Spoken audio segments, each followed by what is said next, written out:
Hello భయ్య, ఎట్టకేలకు ఎప్పుడు వస్తుందిరా భయ్, ఎప్పుడు వస్తుందిరా భయ్ అని చూసే మూవీ హరిహర వీరమల్ల అయితే రావడం జరిగింది. ఇంకా ఆన్ స్క్రీన్స్ మీద ఈ మూవీ చూసిన తర్వాత కంప్లీట్ రివ్యూ అయితే నేను షేర్ చేసుకున్నాను. ఇప్పుడు వచ్చేసరికి టైం ఎగ్జాక్ట్లీ 2 AM అయితే అవుతుంది. సో ఇప్పుడే ప్రీమియర్ షోస్ అయితే వాచ్ చేయడం జరిగింది. సో దాని కంప్లీట్ రివ్యూ అనేది మీ ముందుకు అయితే తీసుకొచ్చేసాను. సో కొత్త యూస్ అన్న మన ఛానల్ సబ్స్క్రైబ్ చేసుకోకపోతే ఒక సబ్స్క్రైబ్ చేసుకోండి. ఫర్దర్ అప్డేట్ మిస్ అవ్వకుండా ఉండాలంటే పక్కన బెల్ ఐకాన్ని మీద ట్యాప్ చేసుకోండి. నేను చేసే ఫర్దర్ అప్డేట్స్ అన్ని మీకు నోటిఫికేషన్ రావడం జరుగుతుంది. అండ్ మెయిన్ ఈ మూవీ విషయానికి వచ్చినట్లయితే అసలు ఈ మూవీని ఆన్ స్క్రీన్స్ మీద చూడొచ్చా, ఆఫ్ స్క్రీన్స్ మీద చూడొచ్చా అంటే స్ట్రిక్ట్లీ ఎవరైతే పవర్ స్టార్ పవన్ కళ్యాణ్ గారి ఫ్యాన్స్ అండ్ ఈ పర్టికులర్ హిస్టరీని నేను ఆన్ స్క్రీన్స్ మీద చూడాలి అనుకుంటారో, అంటే మెయిన్ ట్రైలర్స్ చూసి చెప్పే వాళ్ళకే చెప్తున్నాను, హిస్టరీని ఆన్ స్క్రీన్స్ మీద చూడాలనుకుంటున్నాను వాళ్ళు ఈ వీడియో ఎండింగ్ వరకు చూడండి. Pavan Kalyan fans as usual నేను చెప్పినా చెప్పకపోయినా ఆన్ స్క్రీన్స్ మీద చూస్తున్నారు, ఆల్మోస్ట్ చూసేసారు, బెనిఫిట్స్ వస్తాయి ఆల్మోస్ట్. సో ఇంకా వాళ్ళ గురించి పక్కన పెట్టినట్లయితే ఇంకా ఫ్యామిలీ ఆడియన్స్ ఎవరైతే ఉన్నారో వాళ్ళు కానివ్వండి, యూత్ ఆడియన్స్ ఎవరైతే ఉన్నారో వాళ్ళు కానివ్వండి, ఈ మూవీని అవాయిడ్ చేయండి లేదా ఓటీటీలో చూసుకోండి అయితే నేనైతే చెప్తాను. సో ఈ మూవీని కంప్లీట్లీ వాళ్ళకైతే నేనైతే రికమెండ్ అస్సలు చేయను. ఇంకా మెయిన్లీ హిస్టరీని బేస్ చేసుకుని ఈ మూవీని చూడొచ్చారా బై అని చెప్పాను కదా. సో దాని గురించి పాయింట్ విషయానికి వచ్చినట్లయితే మెయిన్ హిస్టరీ ఏదైతే ఉందో దాన్ని కాన్సెప్ట్ చేసుకుని అయితే ఈ మూవీని తీయలేదు భయ్య. ఈ మూవీ అనేది హిస్టరీలో ఉన్న క్యారెక్టర్స్ని ఇన్స్పైర్ చేసుకొని తీయడమే జరిగింది. సో వాళ్ళ యొక్క మెంటాలిటీ అనేది మనం ఉన్న జనరేషన్లో, అంటే మనం ఉన్న బిఫోర్ పాస్ట్లో శతాబ్దాల్లో ఒక క్యారెక్టర్ అనేది మళ్ళీ రీక్రియేట్ అయ్యి తను మన ఇప్పుడున్న జనరేషన్కి అర్థమయ్యేటట్టు స్టోరీని ఎలా బిల్డ్ చేయాలో చాలా అంటే చాలా క్లాసిక్గా అండ్ చాలా అంటే చాలా నీట్గా అర్థమయ్యేటట్టయితే స్టోరీని అయితే రాయడం జరిగింది. సో నాకైతే స్టోరీ నరేషన్ కానివ్వండి, లింక్స్ కానివ్వండి చాలా బాగా నచ్చింది. బట్ మోర్ దెన్ అంటే ఒక సీన్ని బేస్ చేసుకొని మూవీ వెళ్ళిపోతుంది తప్ప ఒక సీన్ టు సీన్ అయితే వెళ్ళడం అయితే జరుగుతుంది. అంటే ఆ సీన్కి అక్కడ స్టార్ట్ అయిందంటే ఆ సీన్కి అక్కడ ఎండ్ అయిపోతుంది.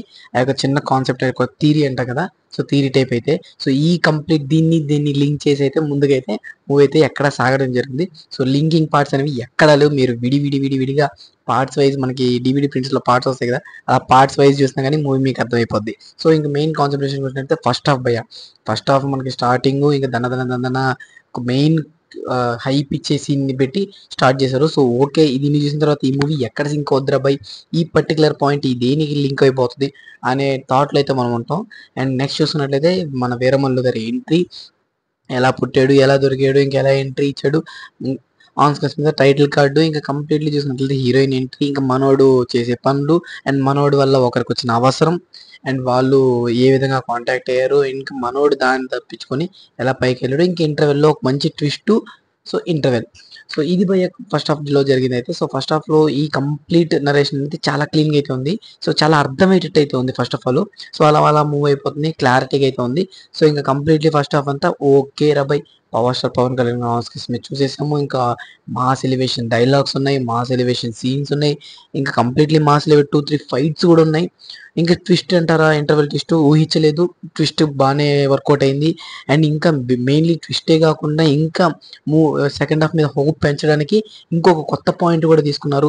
ఓకే, ఇంకా సెకండ్ హాఫ్ చూడడానికి రెడీగా ఉన్నాం అనే టైంకి సెకండ్ హాఫ్ స్టార్ట్ అవుద్ది భయ్య. ఇంకా సెకండ్ హాఫ్ స్టార్ట్ అయిన ఒక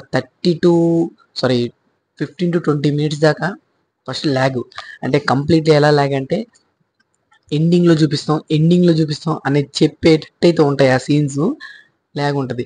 ఇంకా మధ్యలో ఒక 2-3 సీన్స్ ఉంటాయి, అవి అన్నెసెసరీ సీన్స్. అంటే ఒకవేళ సీన్స్ని రిమూవ్ చేసేసిన మూవీలోంచి మనకి మూవీ అర్థమైపోద్ది. సో అంత అన్నెసెసరీ సీన్స్ అయితే 2-3 సీన్స్ ఉంటాయి. సో ఆ సీన్స్తో ఏం చెప్పాలనుకున్నారు కూడా కన్వే అవ్వలేదు. అంటే సపోజ్ స్పాయిలర్స్ చేస్తాను మీరు ఏమనుకోకండి. ఒక సీన్ ఉంది, ఒక సీన్లో ఏంటంటే వాళ్ళకు వాటర్ కావాలా, సో మనోడు వాటర్ ఇచ్చాడు, సో వాటర్ ఇచ్చి కడుపు నింపాడు, తర్వాత మూవ్ ఆన్ అయిపోయాడు తను. సో ఆ మూవీ చూసిన వాళ్ళకి బాగా అర్థం అవుతుంది దీని గురించి. మూవ్ ఆన్ అయిపోయాడు. సో ఆ పర్టికులర్ సీన్ దేని ఇండికేట్ చేస్తుంది అంటే మనోడు హెల్ప్ చేశాడనే, లేకపోతే అక్కడ ఉన్న వాళ్ళు కరువులో ఉన్నారనే. సో ఈ పర్టికులర్ సీన్ అనేది అసలు అన్నెసెసరీ సీన్ అయితే నేనైతే చెప్తాను. సో డ్యూరేషన్ పెంచడానికి తప్ప ఇంకా అంతకు మించి అయితే ఏమనిపించలేదు. ఇంకా ఓవరాల్ చూసినట్లయితే ఇంకా క్లైమాక్స్ భయ్య, ఇప్పటిదాకా నేను చూసిన బిగ్గెస్ట్, అది పెద్ద పెద్ద హీరోల సినిమాల క్లైమాక్స్లో ఇటువంటి క్లైమాక్స్ అనేది నేను అస్సలు ఎక్స్పెక్ట్ చేయలేదు. అంటే అంత విచిత్రంగా అయితే ఉంది క్లైమాక్స్ అనేది. సో క్లైమాక్స్ పూర్తిగా డిసప్పాయింట్ అయిపోయింది. ఇంక మూవీ అనేది క్లైమాక్స్లో నాకు ఎక్కడ ఎంకరేజ్ చేయదు, అంటే ఇంకేముందిరా భయ్ అని ఆలోచించే కొద్దీ క్లైమాక్స్లో చూపిస్తారేమో అనిపిస్తుంది. క్లైమాక్స్ చూసిన తర్వాత పిచ్చిపోయింది, చిప్పు దొబ్బింది అంతే నాకు. సో ఇంకా ఓవరాల్ చూసినట్లయితే మూవీ అనేది సెకండ్ హాఫ్ అయితే నాకు అసలు డిసప్పాయింట్ అయిపోయాను. పవన్ కళ్యాణ్ ఉన్నారు కాబట్టి ఆ మూవీని అలా చూడగలిగామనిపిస్తుంది తప్ప ఇంక ఏమీ లేదు. సెకండ్ హాఫ్ మొత్తం అయితే అన్నెసెసరీ పార్ట్స్ కానివ్వండి, అసలు వర్త్ అయితే కాదని చెప్పేస్తాను సెకండ్ పార్ట్ అయితే. ఇంక ఎండింగ్ అంటారా, ఎండింగ్ బాబీ డియోల్ గారిని అక్కడక్కడక్కడ హైలైట్ చేసిన పాయింట్స్ చాలా బాగున్నాయి. బట్ ఎండింగ్లో వీళ్ళిద్దరికి ఫేస్ టు ఫేస్ పడుతుందేమో అని చెప్పి వెయిట్ చేసా సీట్లో ఓపిక పట్టుకొని మరీ కూర్చున్నాను. బట్ ఫేస్ టు ఫేస్ కాదు కదా దీనికి, అట్లీస్ట్ వాళ్ళు కలిసి మాట్లాడుకున్న సీన్ కూడా అయితే సక్రంగా లేదు. కంటిన్యూషన్ పార్ట్ ఉంది, పార్ట్ 2 ఉన్నట్టు కన్ఫర్మ్ చేశారు.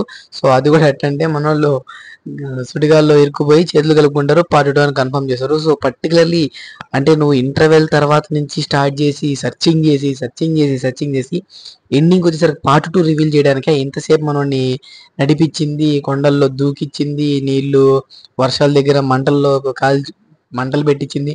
సో ఇదంతా చూసిన తర్వాత ఏంటంటే సెకండ్ పార్ట్ ఇంత గ్రిప్లో లేకుండా తీసేసారా అనిపించింది. సో ఓవరాల్గా చూసుకున్నట్లయితే బాగున్న పాయింట్. ఓవరాల్ చూసుకున్నట్టయితే ఇంకా కంప్లీట్లీ నేనైతే ఫస్ట్ పార్ట్ ఓకే అంటాను, సెకండ్ పార్ట్ అయితే అంత వర్తి అయితే నాకైతే అనిపించలేదు. సో ఆన్ స్క్రీన్స్ మీద కాకుండా ఆఫ్ స్క్రీన్స్ మీద కూడా అయితే మూవీని అయితే చూసుకోవచ్చు. ఎవరైతే power star Pawan Kalyan fans ఉంటారో వాళ్ళు ఆన్ స్క్రీన్స్ మీద చూడడానికి అయితే నేనైతే ఓకే అంటాను. ఆడియన్స్ కానివ్వండి, ఇంకా ఫ్యామిలీ ఆడియన్స్ అయితే ఈ మూవీని అయితే సెకండ్ పార్ట్ని అయితే అంత లైక్ చేయరు.